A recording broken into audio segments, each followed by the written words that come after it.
Hi, kindergarten. I just wanted to do a lesson today to go with our writing for this week. I'm going to do kind of a little lesson each day for writing because this writing is new. It's something we haven't done before, and I want to make sure you understand what you're supposed to do every day, okay? So we're going to be working on a narrative writing this week. Narrative writing is where you get to use your imagination. So sometimes authors come up with make-believe characters. They come up with make-believe places or things in their story. So the story that we're going to read this week to kind of get our brains going and get us some ideas is called Jack and the Beanstalk. Give me a thumbs up if you've read Jack and the Beanstalk before.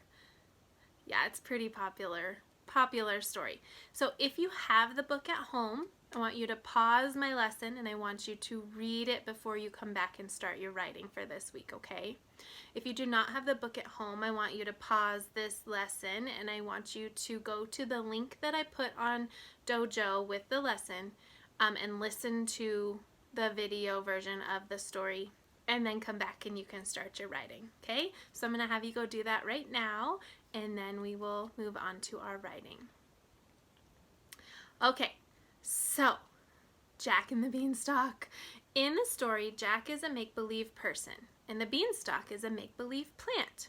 So this week you'll be working on writing a story about a child who has an adventure with a make-believe plant, and you get to choose who your story is about, what the plant is, and what it can do. So the first thing we're going to do for planning our writing is come up with our character, our plant, and what our plant can do in this story. Okay, so there is a chart in your packet that looks like this that gives you some ideas. You can mix and match it if you want. You can come up with your own characters and your own plant and your own magic. It's up to you. I'm going to go ahead and use what's on the chart because I liked some of the ideas, okay? I'm going to change the name of my child to a name that's not on there. And I'm going to name my child Jamie. And some of you might remember that is my sister. So we're going to write a story about my sister this week, or I am.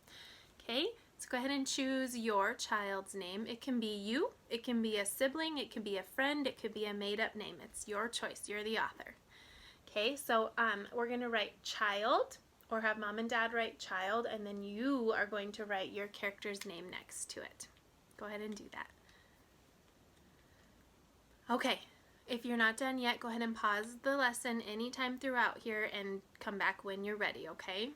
So the plant comes next. I'm going to choose a plant, and I loved the idea of a sunflower from the chart. I actually know a lot about sunflowers. My grandpa grew them in his garden when I was growing up, and so it's something that I really like and that I have experience with. So make sure when you choose your plant, it's something that you know about, at least know what it looks like, because remember when we write a story, we also draw pictures, and you're going to need to be able to draw a picture of your plant, okay?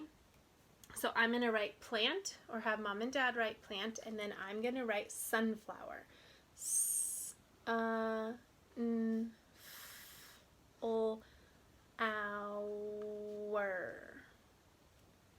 ahead and write your plant that you choose.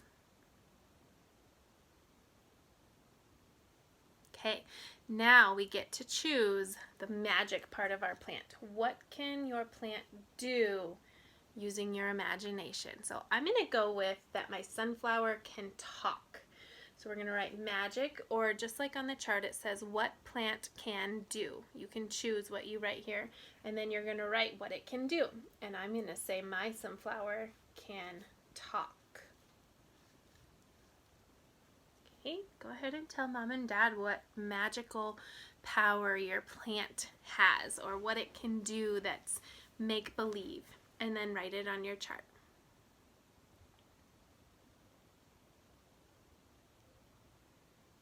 Okay, so if you're not done with your chart, go ahead and pause the lesson and then come back and get started where we're at next. We're going to talk about the last part of your writing today, and you're going to start drawing your character and your plant and what your plant can do. So in your packet, there's not really a page number on it, probably 21. You're going to see this chart. Looks like this. It says draw, and then it says our story idea. Okay, so this is where you're going to draw your ideas that you just wrote on your chart. So on here, you're going to just take your information that you wrote on your chart and you're going to draw pictures for it. So I need to see a picture of your child. Okay, make sure the clothes make sense for the story. Sunflowers grow outside in warm temperatures, so I'm not going to draw my child wearing snow pants, right? Maybe shorts and a t-shirt. You get to choose what your character looks like. Then you're going to draw a picture of your plant. So I would draw a sunflower. And then you're going to draw what your plant can do. So I said my plant can talk. So I might draw my sunflower again, maybe with a mouth. Sunflowers don't actually have mouths, right? So that's the made up part of my story. So I would draw my sunflower with a mouth. So it makes sense when I go to draw more and write words with my pictures. That I can see that now my sunflower has a mouth, it's going to be able to talk, okay? So we're going to take some time, we're going to draw our character, our plant, and what our plant can do. And then we're going to use these pictures tomorrow when we come back for the next part of our lesson. I will have my pictures done for our next part of our lesson tomorrow, and I can't wait to see what you guys came up with. Have fun with this, guys.